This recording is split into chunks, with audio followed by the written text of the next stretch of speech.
Hello student, कैसे हो आप सब। वेलकम है आपका हमारे अपने यूट्यूब चैनल एजुकेशन पैथ पर। यहाँ पे आपको मिलते हैं क्लास 9 एंड 10th साइंस के लिए full video lectures and notes. तो पिछले वीडियो हमने डिस्कस किया था सॉल्यूशन की डिफिनेशन और उसके प्रॉपर्टीज के बारे में। आज अब डिस्कस करने वाले हैं कॉन्सेंट्रेशन ऑफ सॉल्यूशन। देखिए, कॉन्सेंट्रेशन ऑफ सॉल्यूशन क्या होता है। The amount of solute in A given solution is called concentration. मतलब कि कोई सॉल्यूशन में सॉल्यूट का जो अमाउंट होता है वो सॉल्यूशन का कॉन्सेंट्रेशन कहलाता है। ठीक है, आगे हम डिस्कस करेंगे dilute solution. Proportion of dilute solute, देखो proportion of solute low is called dilute solution. ऐसा सॉल्यूशन जिसमें सॉल्यूट का प्रपोर्शन डाइल्यूट का मात्रा कम हो, उस टाइप के सॉल्यूशन को क्या कहेंगे हम, डाइल्यूट सॉल्यूशन। ऐसा सॉल्यूशन जिसमें क्या हो, सॉल्यूट की मात्रा कम हो, सॉल्यूट का प्रपोर्शन कम हो, इस टाइप के सॉल्यूशन को हम कहते हैं डाइल्यूट सॉल्यूशन। उसके एग्जांपल हो गया सी वाटर, ठीक है, समुद्र वाटर, ठीक है, या इसी को इंग्लिश में क्या बोलते हैं, मरीन वाटर। ठीक है, तो मरीन वाटर में क्या होता है कि सैंड, उसमें क्या होता है आपको, सॉल्ट होता है और वाटर होता है, तो सॉल्ट की मात्रा कम होती है। ठीक है, बहुत ही कम होती है वाटर से। तो ऐसा सॉल्यूशन जिसमें सॉल्यूट की मात्रा सॉल्वेंट से बहुत कम हो, इस टाइप के सॉल्यूशन को क्या कहेंगे हम, डाइल्यूट सॉल्यूशन। अब आगे हम डिस्कस करते हैं कॉन्सेंट्रेटेड सॉल्यूशन क्या होता है। Proportion of solute high is called concentrate solution. ऐसा सॉल्यूशन जिसमें सॉल्यूट की प्रपोर्शन हाई हो, उस टाइप के सॉल्यूशन को हम क्या कहेंगे, कॉन्सेंट्रेट सॉल्यूशन।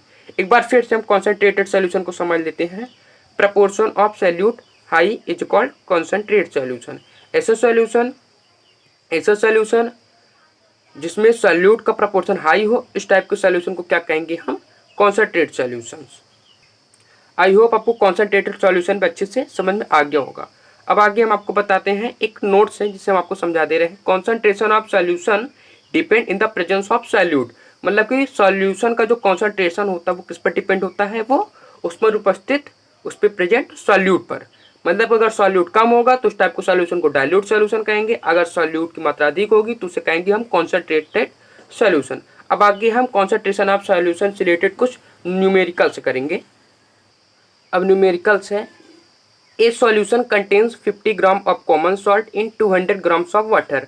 मतलब कि एक सॉल्यूशन है जिसमें जो 50 ग्राम कॉमन सॉल्ट से मिलकर बना है और 200 ग्राम वाटर, मतलब कि 200 ग्राम वाटर है और 50 ग्राम आपका सॉल्ट है, मतलब 50 ग्राम आपका सॉल्ट है और 20 ग्राम आपका वाटर है। तो आपको calculate the concentration in terms of mass by percentage of solution. मतलब कि mass by percentage of solution आपको कैलकुलेट करना है। ठीक है, तो mass by percentage of solution को निकालने के लिए हमारे पास एक फार्मूला है, यूज करते हैं। मास परसेंटेज ऑफ सॉल्यूशन बराबर क्या होता है, देखिए यहाँ पे थोड़ा सा मिस हो गया, स्पेस कम पड़ गया था, इसलिए इसे हम यहाँ पे नीचे 100 लिख दिए हैं। देखिए, mass of solute upon mass of solution into 100। यहाँ पे आप कंफ्यूज हो जाएंगे, इससे हम आगे यहाँ पर इसलिए फिर से लिख दिए हैं। देखिए, मास परसेंटेज ऑफ सॉल्यूशन बराबर क्या होता है, mass of solute upon mass of solution into 100। ठीक है, क्या एक बार क्वेश्चन को फिर समझ लेते हैं। एक सॉल्यूशन है जो कि 50 ग्राम कॉमन सॉल्ट से और 200 ग्राम वाटर से मिलकर बना हुआ है।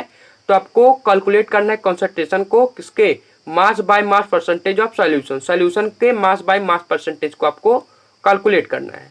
तो मास परसेंटेज ऑफ सॉल्यूशन के लिए फार्मूला क्या होता है, उसको निकालने के लिए mass of solute upon mass of solution into 100। ठीक है, तो आइए इसे हम इस फार्मूले की हेल्प से इस क्वेश्चन को, इस न्यूमेरिकल को हम सॉल्व करते हैं। देखिए, दिया गया है मास ऑफ सॉल्यूट, मतलब कि सॉल्यूट का मास क्या है, मतलब सॉल्यूट क्या था, उसमें सॉल्ट था, क्योंकि जिसकी मात्रा कम होती है वो सॉल्यूट होता है। तो 50 ग्राम आपका सॉल्ट था, तो सॉल्ट आपका सॉल्यूट हो गया। तो मास ऑफ सॉल्यूट कितना है, 50 ग्राम।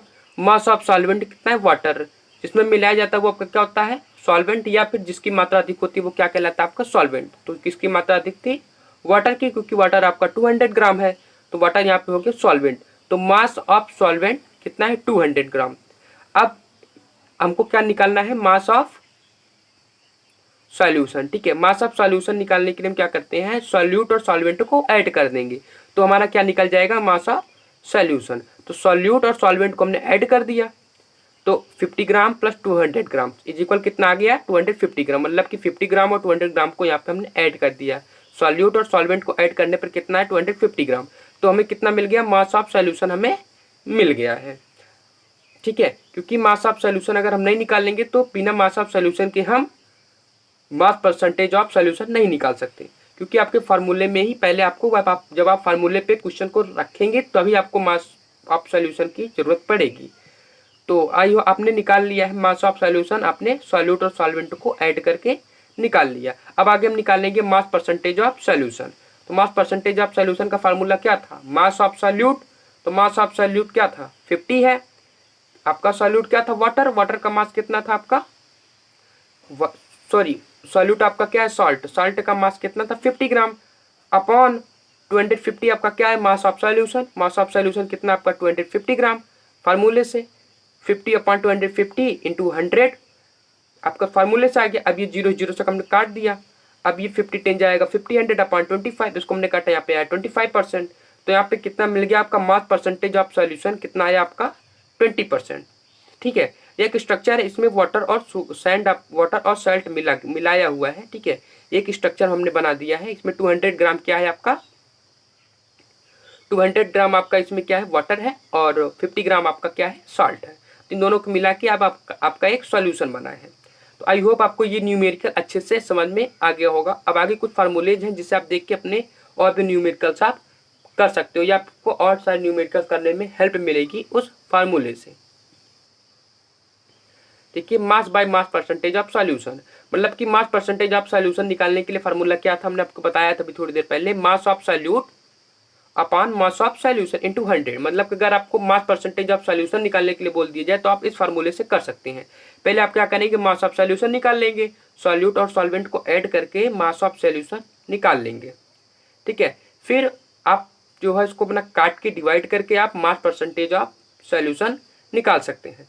अगला फार्मूला आपके पास है mass by volume percentage of solution. अगर आपके लिए बोल दिया जाए कि सॉल्यूशन का वॉल्यूम परसेंटेज निकालो, मास बाय वॉल्यूम परसेंटेज निकालो, तो उसके लिए फार्मूला क्या है आपका, मास ऑफ सॉल्यूट, सॉल्यूट का mass upon volume of solution. आप वॉल्यूम ऑफ सॉल्यूशन निकाल लेंगे, उसके बाद आप दोनों को निकालने के बाद उसे हम 100 से डिवाइड कर देंगे, तो आपका क्या होगा, mass by volume percentage of solution वो भी निकल जाएगा। अब एक और फार्मूला जिसे हम आगे डिस्कस करते हैं।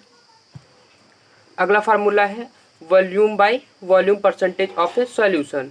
ठीक है, अगर आपको बोल दिया जाए कि volume by volume percentage of A solution निकालें, तो उसके लिए आपके पास फार्मूला है volume of solute upon volume of solution into 100। अब इस फार्मूले से आप क्या कर सकते हैं, volume by volume percentage of A solution का किसी भी सॉल्यूशन का निकाल सकते हैं। ठीक है, पहले क्या करेंगे, आप वॉल्यूम ऑफ सॉल्यूट निकाल लेंगे, फिर वॉल्यूम ऑफ सॉल्यूशन निकाल लेंगे, फिर उसे आप 100 से मल्टीप्लाई कर देंगे, फिर आपका आंसर आ जाएगा। आप यहाँ से वॉल्यूम बाय वॉल्यूम परसेंटेज निकाल सकते हैं। अब आपके लिए एक क्वेश्चन है आगे, आप इस क्वेश्चन को सॉल्व करिएगा, इसका आंसर आप में कमेंट बॉक्स में बताइएगा कि आपका आंसर क्या आया है, फिर मैं देखूंगा किस बच्चे का क्या आंसर है, कौन कितना सही करता है। देखिए, क्वेश्चन फर्स्ट है, हमारे पास एक ही क्वेश्चन है अभी, आप इसको सॉल्व करेंगे, फिर हम आपको और सारे क्वेश्चन देंगे प्रैक्टिस के लिए आपके। देखिए, ए solution contain 80 grams of common sugar in 890 grams of water, calculate the concentration in terms of mass by mass percentage of solution.